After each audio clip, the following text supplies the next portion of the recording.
രുചികളുടെ ലോകത്തിലേക്ക് എല്ലാവർക്കും ഒരിക്കൽ കൂടെ സ്വാഗതം. അപ്പോൾ ഈസ്റ്റർ ഒക്കെ അങ്ങ് എത്തി. അപ്പോൾ ഇന്നത്തെ നമ്മുടെ റെസിപ്പി ഈസ്റ്റർ സ്പെഷ്യലാണ്. ഈസ്റ്ററിന് എപ്പോഴും എല്ലാവരും ഉണ്ടാക്കുന്നതാണ് അപ്പവും അതുപോലെ തന്നെ ചിക്കൻ കറിയും. അപ്പോൾ ഇന്ന് നമ്മളും അപ്പമാണ് ഉണ്ടാക്കുന്നത്. പക്ഷേ നമ്മൾ അരി കുതിർത്ത് അരച്ചൊക്കെയല്ലേ ഉണ്ടാക്കുക. ഇതൊക്കെ ഈസി ആയിട്ട് നമുക്ക് എങ്ങനെ ഉണ്ടാക്കാമെന്നാണ്. അപ്പോൾ അങ്ങനെ നമുക്ക് എളുപ്പത്തിൽ ഉണ്ടാക്കാൻ പറ്റിയ ഒരു അപ്പവും അതുപോലെ ചിക്കൻ കറി എന്ന് പറഞ്ഞ ഒരു സ്പെഷ്യലാണ്. ചിക്കൻ മപ്പാസാണ്. അടിപൊളി ഒരു ടേസ്റ്റാണ്. നമുക്ക് അപ്പത്തിൻ്റെ കൂടെ നല്ല കേട്ടോ, ഗീ റൈസും അങ്ങനെയൊക്കെ അതിൻ്റെ കൂടെയൊക്കെ കഴിക്കാൻ പറ്റുന്നതാണ്. അപ്പോൾ എന്തായാലും ഇപ്രാവശ്യത്തെ ഈസ്റ്ററിന് നമ്മുടെ അപ്പവും അതുപോലെ തന്നെ ചിക്കൻ മപ്പാസും ഉണ്ടാക്കി നോക്കുക. അപ്പോൾ നമുക്ക് അധികം പറയേണ്ട എന്തൊക്കെ ഇൻഗ്രീഡിയൻസ് ആണ് അതുപോലെ എങ്ങനെയാണ് നമ്മുടെ അപ്പവും അതുപോലെ തന്നെ ചിക്കൻ മപ്പാസും ഉണ്ടാക്കുന്നതെന്ന് കണ്ടുവരാം. ആദ്യം നമുക്ക് ചിക്കൻ മപ്പാസ് ഉണ്ടാക്കാം. അതിന് വേണ്ടി ഒരു പാൻ വെച്ചു. പാനിലേക്ക് ചൂടായിട്ട് അതിലേക്ക് ഓയിൽ ഒഴിച്ചു കൊടുത്താണ്. ഓയിൽ വെളിച്ചെണ്ണ ആയാലും കുഴപ്പമില്ല. ഒരു 2 ടേബിൾ സ്പൂൺ ഒഴിച്ചു. ഇനി ഒരു ഗ്രാമ്പൂ ഒരു 3 എണ്ണം ഇട്ടു. അതുപോലെ തന്നെ ഏലക്ക 3 എണ്ണം, ഒരു ചെറിയ കഷ്ണം പട്ട ഇട്ടിട്ടുണ്ട്. പിന്നെ പെരിഞ്ജീരകം വേണം, ഒരു 1/2 ടീസ്പൂണ്. എന്നിട്ട് നന്നായിട്ടൊന്ന് മൂപ്പിച്ചെടുക്കുകയാണ്. സ്പൈസസ് എല്ലാം മൂത്ത് വരുന്ന സമയത്ത് ഇതിലേക്ക് ഒരു വലിയ സവാള ചെറുതായിട്ട് അരിഞ്ഞതാണ്, അത് ഇട്ട് കൊടുക്കാം.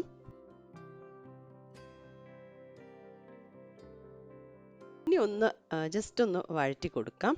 ഇതിലേക്ക് ഇനി നമുക്ക് എരിവിന് വേണ്ടി നമ്മൾ പച്ചമുളക് മാത്രമാണ് ചേർക്കുന്നത്. ആദ്യം ഒരു 5 പച്ചമുളക് എടുത്തിട്ടുണ്ട്, അത് ചെറുതായിട്ട് കട്ട് ചെയ്തിട്ട് ഇതിലോട്ട് ഇട്ട് കൊടുക്കുക. അതുപോലെ തന്നെ ഇഞ്ചി വെളുത്തുള്ളി പേസ്റ്റ് വേണം, 1 ടേബിൾ സ്പൂൺ ആണ് എടുത്തിട്ടുള്ളത്, അതുകൂടെ ചേർത്ത് കൊടുക്കാം. അത് കട്ട് ചെയ്തിട്ട് വേണമെങ്കിൽ ഇഞ്ചിയും വെളുത്തുള്ളിയും അങ്ങനെ വേണമെങ്കിൽ അങ്ങനെ ഉപയോഗിക്കാം. ഇനി നല്ല പോലെ ഒന്ന് വഴറ്റിയെടുക്കാം. ഇനി ഇതിലേക്ക് നമ്മൾ മല്ലിപ്പൊടി ചേർക്കുന്നുണ്ട്. 2 ടേബിൾ സ്പൂൺ മല്ലിപ്പൊടിയാണ് ചേർത്ത് കൊടുക്കുന്നത്.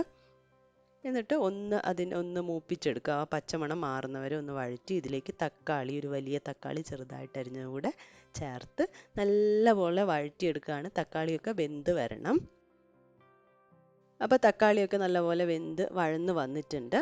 ഇനി നമുക്ക് സ്റ്റവ് ഓഫ് ചെയ്യാം. ഇനി ഇത് ചൂടായതിന് ശേഷം നമുക്കൊന്ന് അരച്ചെടുക്കണം. അപ്പോൾ എന്തായാലും ചൂടാറട്ടെ. ഇനി നമ്മൾ അരപ്പ് തയ്യാറാക്കുകയാണ്. അതിന് വേണ്ടിയിട്ട് നമ്മളൊരു 1/4 മുറി തേങ്ങ ഇങ്ങനെ പൂളി എടുത്തതാണ്, അല്ലെങ്കിൽ ഒരു 1/2 കപ്പ് ചെറുകിയ തേങ്ങ ആയാലും മതി. അതെടുത്തു. ഇനി ഇതിലേക്ക് നമ്മളൊരു 10-12 അണ്ടിപ്പരിപ്പ് വെള്ളത്തിൽ കുതിർത്ത് വെച്ചു, അതുകൂടെ ചേർത്ത് കൊടുത്തു. എന്നിട്ട് നമ്മൾ മസാല ഉണ്ടാക്കിയിട്ടുണ്ടായിരുന്നല്ലോ, അത് തണുത്തതിന് ശേഷം ഇതിലേക്ക് ചേർത്ത് കൊടുക്കുകയാണ്.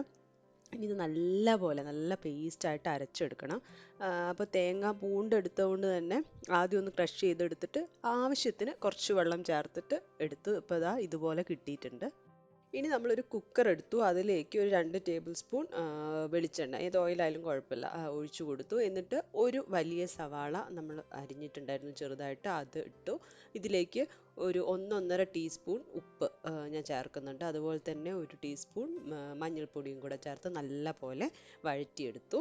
ഇനി ഇതിലേക്ക് ഒരു 2 പച്ചമുളക് നെടുകെ കീറിയിട്ടിട്ടുണ്ട്, അതിൻ്റെ കൂടെ കുറച്ച് കറിവേപ്പിലയും കൂടെ ഇട്ടു. ഇനി തക്കാളിയും കൂടെ ചേർത്തിട്ട് നല്ലപോലെ വഴറ്റിയെടുക്കുകയാണ്. നല്ലപോലെ വഴന്നു വന്നു. ഇനി നമ്മൾ ഇതിലേക്ക് ചിക്കൻ ഇട്ട് കൊടുക്കുകയാണ്, കഴുകി വൃത്തിയാക്കി വെച്ച ചിക്കൻ. ഇത് ഒരു 1/2 കിലോ ആണ് ഉള്ളത്. അപ്പോൾ എന്നിട്ട് നല്ലപോലെ ഒന്ന് മിക്സ് ചെയ്യാം. ഇനി കുക്കറിലാണ് നമ്മൾ വേവിച്ചെടുക്കുന്നത്. വെള്ളം വേണമെങ്കിൽ ഒരു കുറച്ച് ചേർത്താൽ മതി. ഒരു വിസിൽ വന്നതിന് ശേഷം നമുക്ക് ഓഫ് ചെയ്യാം. അപ്പോൾ ഒരു വിസിലടിച്ചു, ആവിയെല്ലാം പോയതിന് ശേഷം കുക്കർ തുറന്നു, വെന്തിട്ടുണ്ട് ചിക്കൻ. അപ്പോൾ ഞാനൊരു വേറൊരു പാനിലോട്ട് മാറ്റുകയാണ്, നമുക്ക് ഉണ്ടാക്കാൻ എളുപ്പത്തിന് വേണ്ടിയിട്ട്.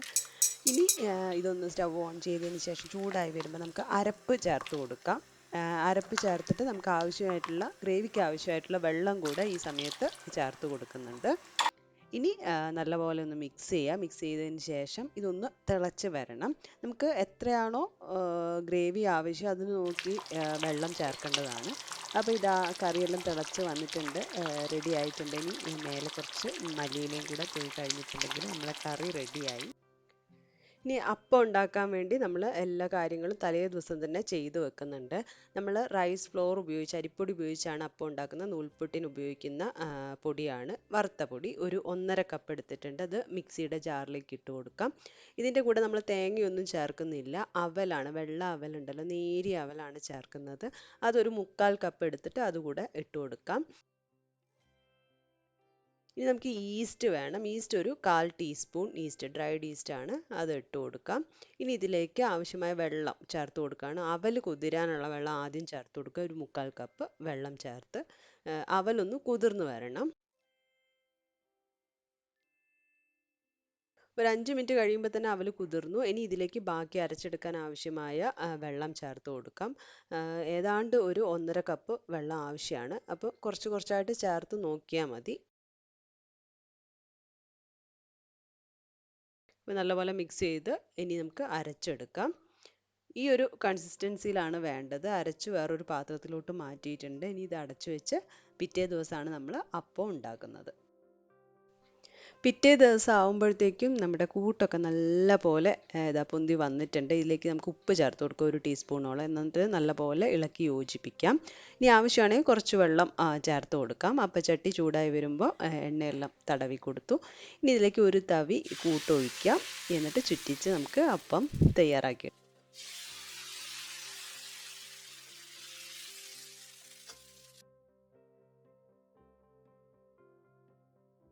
അപ്പോൾ ഇതാ അപ്പം റെഡി ആയിട്ടുണ്ട്. നല്ല പാകമായിട്ട് വന്നിട്ടുണ്ട്. നല്ല വക്കമെല്ലാം നല്ല ക്രിസ്പി ആയിട്ട് വന്നിട്ടുണ്ട്. അപ്പോൾ ബാക്കി കൂടെ നമുക്ക് ചുട്ടെടുക്കാം. അങ്ങനെ നമ്മുടെ അപ്പവും ചിക്കൻ മപ്പാസും റെഡി ആയി കഴിഞ്ഞിട്ടുണ്ട്. നല്ല ടേസ്റ്റാണ്. അപ്പമൊക്കെ നല്ല വക്കെല്ലാം ക്രിസ്പി ആയിട്ട് പെർഫെക്റ്റ് ആയിട്ട് വന്നിട്ടുണ്ട്. അതുപോലെ തന്നെ ചിക്കൻ മപ്പാസ് നല്ല ടേസ്റ്റാണ്. എല്ലാവരും ട്രൈ ചെയ്ത് നോക്കുക. അപ്പത്തിൻ്റെ കൂടെ ആയാലും ചപ്പാത്തിയുടെ കൂടെ ആയാലും ഗീ റൈസിൻ്റെ കൂടെയും പുലാവിൻ്റെ കൂടെയൊക്കെ ഒരു അടിപൊളി കോമ്പിനേഷനാണ്. അതുപോലെ തന്നെ ഈ അപ്പവും ഒന്ന് ട്രൈ ചെയ്ത് നോക്കണം. റൈസ് ഫ്ലോർ വെച്ച് നൂൽപുട്ടിൻ്റെ അരിപ്പൊടി ഉണ്ടാവുമല്ലോ, അത് വെച്ച് ട്രൈ ചെയ്ത് നോക്കണം. നിങ്ങളുടെ ഫീഡ്ബാക്കൊക്കെ അറിയിക്കണം. പുതിയൊരു വീഡിയോ ആയി കാണാം. അതുവരെ ബൈ.